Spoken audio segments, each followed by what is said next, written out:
Pagbubukas ng Ayala Bridge nakatulong upang mapagaan ang daloy ng trapiko sa mga kalyeng nakapalibot dito. Ngunit Department of Public Works and Highways nagpaalala na light vehicles pa lamang ang maaaring makadaan sa naturang tulay. Si Joseph Parafina sa detalye. Ito na ang bubungad ngayon sa publiko kapag dumaan kayo sa bagong repair na Ayala Bridge sa lungsod ng Maynila. 2 linya na para sa mga maliliit na sasakyan ang pinayagan ng mga otoridad na tumawid dito. Pa lang ng umaga ng padaanan nito sa publiko.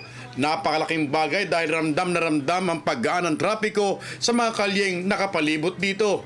Ayon sa DPWH at Freyfield Corporation na gumagawa ng pagkukumpunis sa tulay, pinayagan nila ang pagbaybay dito ng mga sasakyan matapos silang gawin ang post-tensioning at cable wiring sa ilalim ng tulay.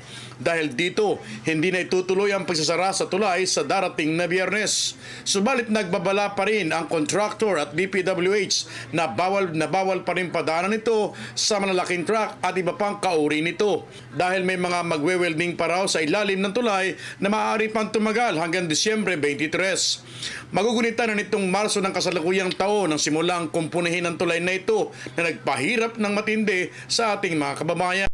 Itinaas ito para sa mga dadaang barko at pinatibay din para sa anumang malakas na lindol na maaaring dumating sa bansa sa hinaharap.